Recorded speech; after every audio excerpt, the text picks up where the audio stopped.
Hi guys, we are at the Cadillac showroom here in Zurich, Bahnhofstrasse, a very nice place, so I definitely recommend to check it out. And we are here today with a very, very special and interesting guest. His name is Jean-Pierre Diernaz, the CMO from General Motors and Cadillac here in Europe, and we are speaking to him about the legacy and the transition of Cadillac into the new electric vehicle century. We are obviously speaking about the Cadillac Lyriq and whether he chooses the Route 66 or German Autobahn. And if you're around in town, head to the store. Don't miss to grab a nice coffee here at the bar. Enjoy the podcast. So Jean-Pierre, welcome, or you'd say welcome to me, I'd say. We are here in the Cadillac store in Zurich, Bahnhofstrasse. We enjoyed nice coffee, not the very good coffee that is opening at 10:30. So I can only recommend everybody in Zurich to come here to get a very, very nice coffee from the coffee bar. But let me ask you that question. What is it that every EV brand in Europe has its own showroom now somewhere in any city center and any European metropolis? Is that like a thing now? And I mean, you joined Cadillac or General Motors 2024, so this store was not your idea, I'd say. But what does it mean? Why is it that everybody has one? Well, that's a big question, actually. So I would not necessarily say that everybody is coming in the same way. I think, but it's true that for electric vehicles, there's a different customer journey. Okay, so the customer experience needs to be different, and because the customer experience needs to be different, then I guess all the different brands are looking for a different way of giving the experience to the consumers. When it comes to Cadillac, for us it was obvious from day one. We wanted to go into a direct-to-consumer because we wanted to control the customer experience. Cadillac is a luxury brand, and as part of the luxury world, the customer experience is a strong asset of the value proposition. And that's what we believe in Cadillac, and that's why we started with Zurich. But of course, as you know, we have also opened Hamburg, Frankfurt, and we have a super flagship in Paris in front of the Opera. But do you think this might change soon as well? Because obviously a store like this is expensive, you pay rent, you have staff, you need events to activate people, you have this nice coffee bar to attract people. I see a couple of OEMs, circling back to a more hybrid model, including dealerships again as well. So having both this direct to customer approach, but also having the dealer network. How do you guys do it? Where can I buy a Cadillac? How do you do service? So how is your whole journey when I'm a Cadillac customer, or I want to become one, basically?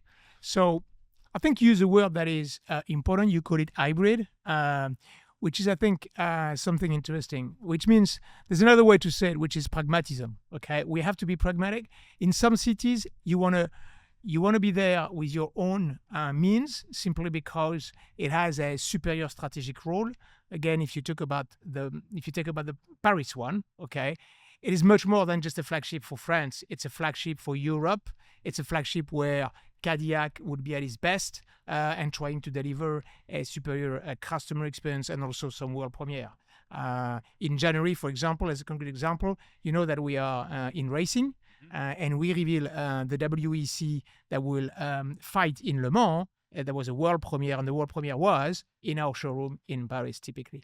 So, but you're absolutely right. I think it's not because you're opening Zurich or you're opening Paris that it means that you're going to open all the city in Europe with your own means. It would probably not make sense from a CapEx, from an OpEx standpoint. So this notion of hybrid, which is being pragmatic, having some partners that can join the tribe with us, okay? So typically having some dealers that could come, or some B2B, let's call it fleet partners that could also help us, and after-sales partner. We've already signed more than 25 partners across the different countries where we are, which will serve our client on our behalf, of course, under a strong customer promise of Cadillac. Okay, so understood. I mean, some brands in Europe, they have this approach. They, pick up your car and they bring it somewhere, and you don't really need to do anything. How is your service? How's your service approach in that regard? Yeah, so I think it's a little bit what you said, and again, because it's hybrid, it's going to depend. So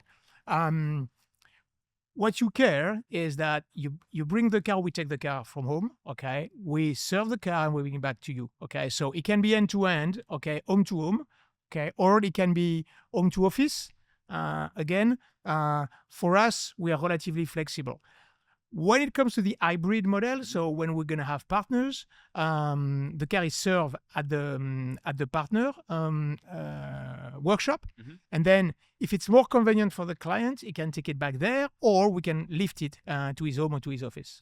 Because I think this is nowadays the real luxury by saving time. You know, I think especially for people in your target group, it's very, very important. If I'm maybe a very, very well-known manager or whatever, and I'm driving a Cadillac Lyric, I don't want to have this hustle anymore of driving it somewhere, you know, end of town, bringing it to the service station like it's used to be in the back old days. So I think this is a very important point nowadays or you as a brand, if you enter the European market, you should include this into your whole service approach, because otherwise you wouldn't keep up with the other brands, in my opinion. Well, I think everyone has a different point of view on the way they want to treat customer experience and after sales. For sure, for Cadillac, it is part of our value proposition. Again, the reason for us to come in Europe, okay, if we just step back a little bit, okay, was that we're going to bring something different. And what's going to be different? So first, we're coming with a brand that is unique, Cadillac. Then we come with a full electric lineup, which is in itself already a statement. And then we're going to come with a direct-to-consumer / hybrid model, which means that we're going to come with a superior customer experience. In this one, there is obviously the after-sales and the maintenance. What are your challenges maybe to come to the European market and trying to establish yourself as a new brand, taking your legacy and your tradition from the US into consideration? Because to be completely fair, I'd say I'm Gen Z. I'm a maybe soon target group for you if I have a couple of more years in my age. How do you want to attract me as a client, you know, by coming as a new brand to Europe, for me at least, and not for my father or my granddad, if you know what I mean? So there's a couple of elements there. Again, the first one is Cadillac. Okay, I mean, Cadillac is beyond just the car industry. This is one of the most well-known brand in the world, every single disciplines. Okay, that's point number one. It's more than this. If you ask people in the world, list me, 50 iconic brand. Yeah. Cadillac is systematically in the 50. Okay, that's important. And this is one of the very few brands where you have fan clubs in country where you have never sell one single car. Fan clubs is like fan clubs, car communities and people gathering. People gathering together, celebrate Cadillac. So it's a lifestyle. It's a lifestyle. Yeah, trying to import one, celebrate the history of the brand, celebrate the future. It's completely mad. So if you say, how I'm going to attract you, I'm already attract you. Because you know the brand, because you have interest into it, because it's beyond just the car industry. This is a cultural icon, okay? And if I ask you, give me 10 films, okay?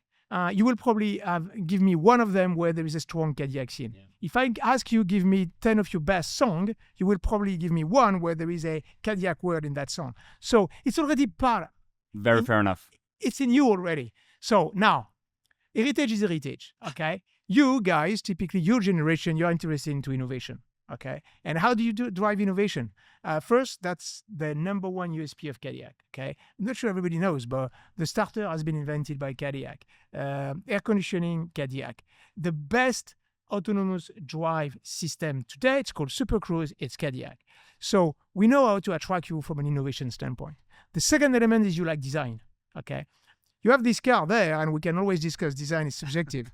But first, you would be interested to know that this car has been designed by a European designer, actually a woman, and a French woman, by the way. So it's not because I'm French that I'm going to say this, but it just shows you that we're coming now with, we're giving you all the munitions to be successful in Europe. Last but not least, we're coming with a strong product value proposition. You're German, right? Okay. I am. Okay, and you know. So I'm hard to get. And you know how wise. And you know how German journalists can be very tough. Yeah. Okay. Which car has been elected the best electric SUV in Germany last year? That car. That's impressive. So I think we have some good momentum. But I mean, looking at the European market in the EV sector in general, I would say it's very competitive. We at the MYLE Festival, we have a lot of brands coming with EVs, new players, old players, kind of new old players like Cadillac maybe. So what do you see, or what do you think are some of the key challenges you guys in Cadillac faces establishing yourself here in Europe as a new and important player in the EV market? You know, having so many brands also in the neighborhood here, you know, what are the challenges you may face on that journey? I think, well, first, it's an opportunity. Before being a challenge, there's some challenge, obviously, but there is a massive opportunity. And the reason is that some people tend to miss this, but people that are buying electric cars, they are much more open to change. What does it mean concretely? It means that the famous fortress, okay, that some brand had, okay, the protection that some brand had, the 65 loyalty, you buy the same car four times in a row. When it comes to EV, this is blowing away. That's the reason why all the new contenders, okay, come with EV. Not just because they get a chance to... Because they get a chance to reset the car. Understood, they get a chance to restart from scratch, and the new generation is much more open to change. Point number one. So when you're open to change, but you're not a maverick, okay? You're not bet. Okay, so if you're open to change with some brand that has a strong trust. Okay, and how do you deliver trust? You deliver trust with heritage, okay, and consistency, which is what Cadillac is all about. Now, back to the challenge. I think the number one challenge is to secure that the brand is known, because it's actually the most known brand of the unknown brand. Okay, if I'm trying to make a punchline. So that would be the number one challenge for us, knowing that our lineup will be a luxury lineup, not completely a premium one. Okay, we're going to start around 60, 65, 70, and then above this, something like this. So it's not, we're not going to have a big mainstream portfolio. But speaking about the heritage and everything that is, as you said, Cadillac is well known for all over the world, across all generations. What I think about your market appearance, your marketing, you have a very fresh start. You know what I mean? Which is totally fair enough, because it's like a new line of product having these EVs. But I always would suggest from a marketing perspective, and I'm not the expert, that you may also push your heritage even more. You know what I mean? Maybe besides having those iconic cars in the back, but also by communicating also something you don't want to do, because you really focus on the things that are ahead and not that are behind you. Well, I think here it's so first, you're right. We're using heritage clearly. We just recently did a big campaign in a ski resort not far away from here, and that ski resort was actually celebrating the heritage. We also went into a big event in France a month ago where we have celebrating the heritage. But the heritage is it's an input. The output is not heritage. Okay, we have to understand why we do heritage. And again, we do heritage simply because heritage equals longevity. Longevity equals credibility. Credibility equals trust. Trust is the qualifying for positive opinion. Yeah. Okay, that's how marketing works. Okay, think about your best friend. Why it is your best friend? Because I know him since ages. Exactly, and he is consistent. Okay, he will not bullshit you. He will not change his mind every single day. Okay, that's the fil rouge, but that's only an input. Okay, because what you do with your best friend is not talking about the past. What you do with your best friend is to think about the next restaurant or the next vacation you're going to do with him. And that's our brand and typically how Cadillac behaves.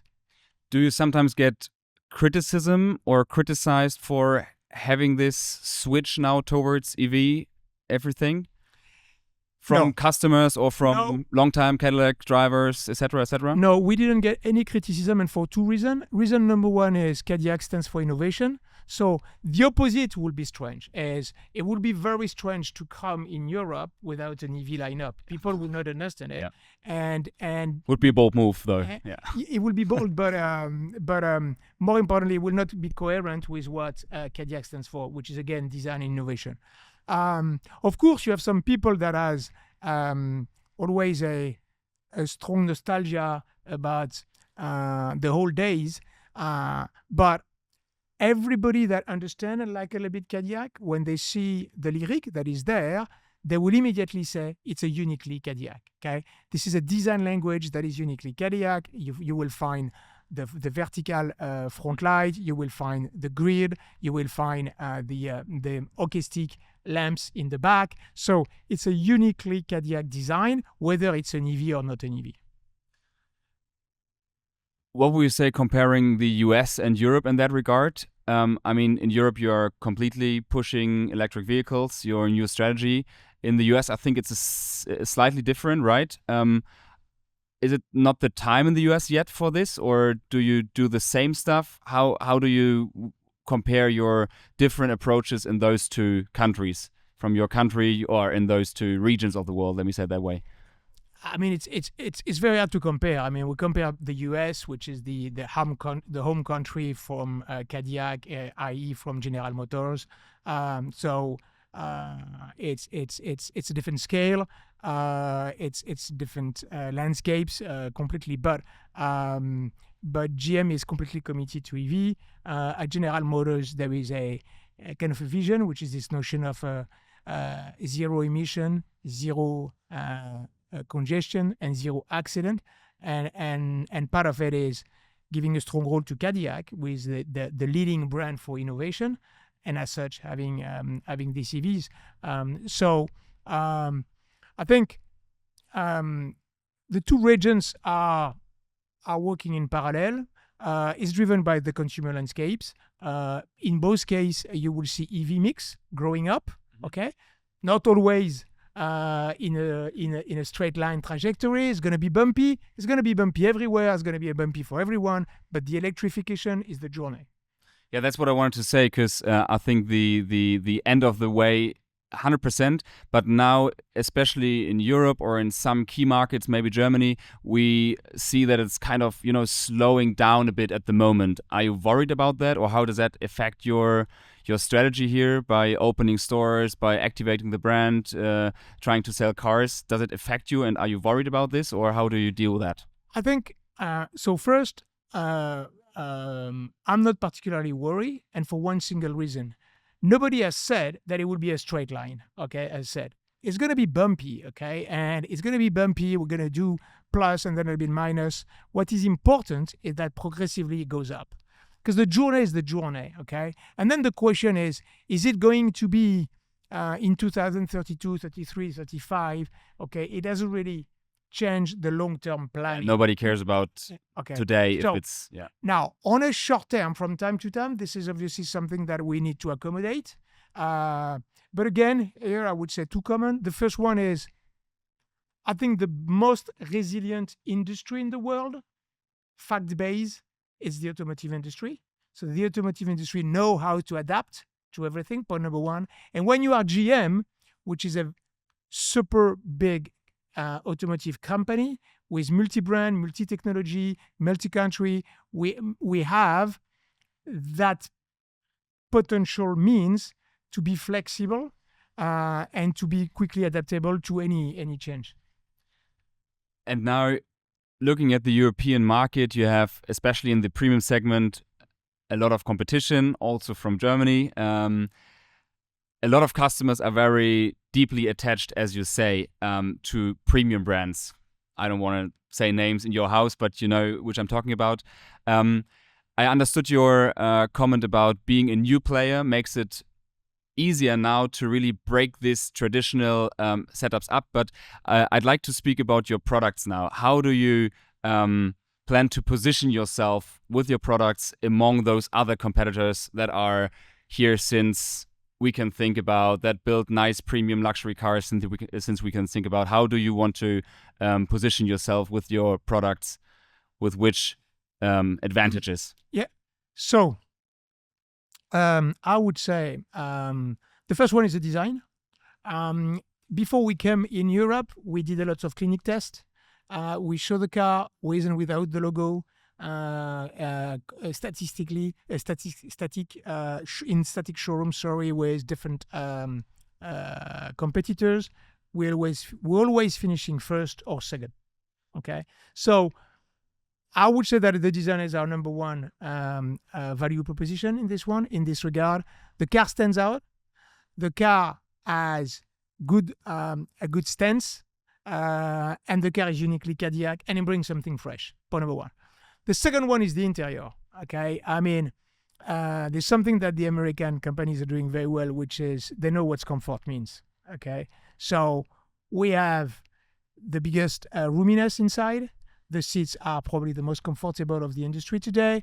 They are heated, they are ventilated. You have massage in the seats. So when I mean the true American comfort into it, not the gimmicky one, the one that really makes your journey a cruise and not just a mobility move from A to B. That's what we're going to propose into every single Cadillac. Last but not least, the tech.